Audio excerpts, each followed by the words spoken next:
Dust swirled around Elara. She coughed, waving a hand through the musty air. She had stumbled upon an old forgotten door in the deepest part of her grandfather's house. The house creaked with age, whispering secrets in the wind.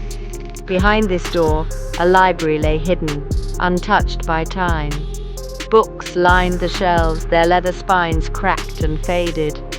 The air hung heavy, thick with the smell of aged paper and forgotten stories.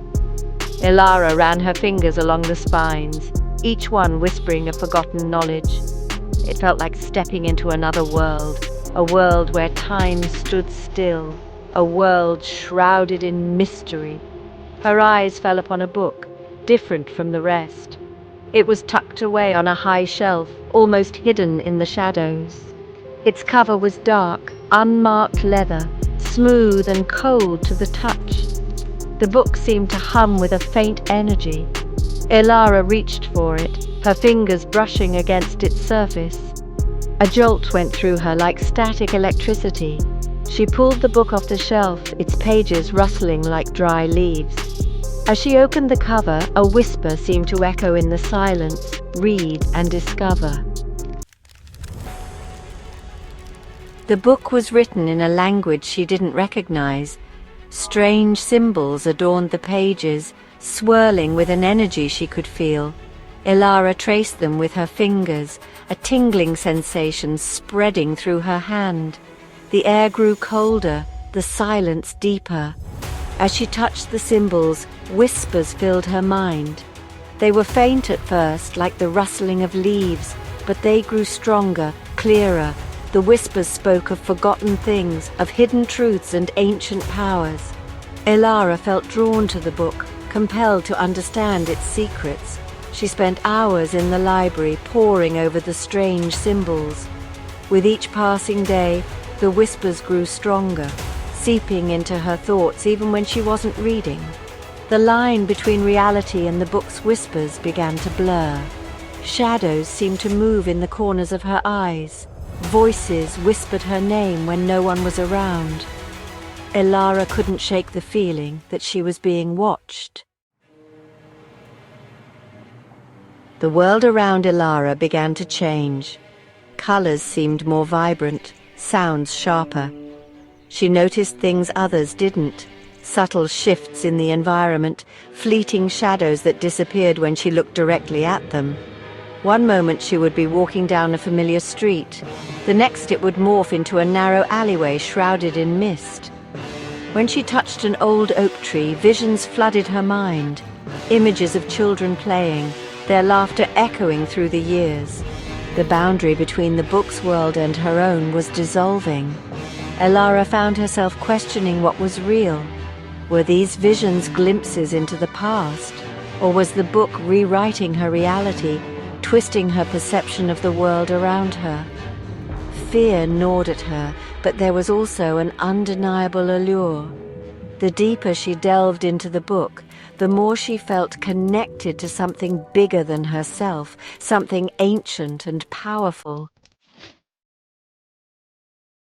One night, as Elara read, the whispers intensified, becoming voices. They swirled around her, speaking of a hidden world, a world existing just beyond the veil of reality. They spoke of beings with ancient powers, guardians of knowledge and secrets. The book glowed with an eerie light, the symbols on its pages pulsing with energy. Elara felt a presence in the room with her, something unseen but undeniably real. Fear coiled in her stomach, but she couldn't tear her eyes away from the book. A cold wind swept through the library, extinguishing the candles and plunging the room into darkness. When Elara looked up, a figure stood before her. It shimmered in the darkness, its form shifting and changing like smoke. "You have read the words," the figure spoke, its voice a low, resonant hum. "Now you must face the consequences." Terror threatened to overwhelm Elara, yet she stood her ground. "Who are you?" she demanded, her voice trembling. The figure's form solidified, becoming clearer. It was a woman, her features ageless, her eyes glowing with an otherworldly light. "I am a guardian," she said, her voice echoing in the silence. "A keeper of secrets." "What secrets?" Elara whispered, her heart pounding in her chest. The woman gestured to the book. "The secrets you hold in your hands, the truths that have been hidden for centuries." "What truths?" Elara repeated, her curiosity battling her fear. The woman's gaze pierced through her. "The truth of your world, the truth of your reality, the truth of yourself." Elara looked down at the book, her fingers tracing the strange symbols. The whispers, the visions, the shifting realities.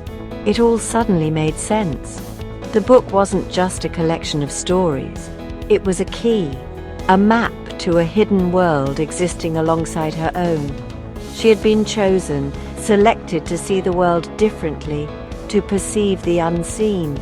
But with this knowledge came a heavy burden, the responsibility to protect the secrets she had uncovered. The woman's form began to fade, her voice growing fainter. "The choice is yours," she whispered. "Embrace the truth or turn away." Elara looked from the book to the fading figure. Her mind raced, trying to process everything she had learned. She took a deep breath, her fingers tightening around the book's cover. As she turned to the final page, a single sentence blazed from the page, etched in fire. "You are the book," it read. And with a sudden flash of understanding, Elara realized the truth. The book hadn't been whispering to her, it had been whispering her. She was the source of the magic, the conduit of the power. The library, the book, the woman, they were all figments of her own imagination, manifestations of her own untapped potential. Elara closed the book, a slow smile spreading across her face. The library around her faded, the shelves and books dissolving into mist. She was back in her grandfather's house, the only sound the creaking of the old structure. But she was different. She was no longer just Elara, the curious granddaughter. She was Elara, the architect of her own reality.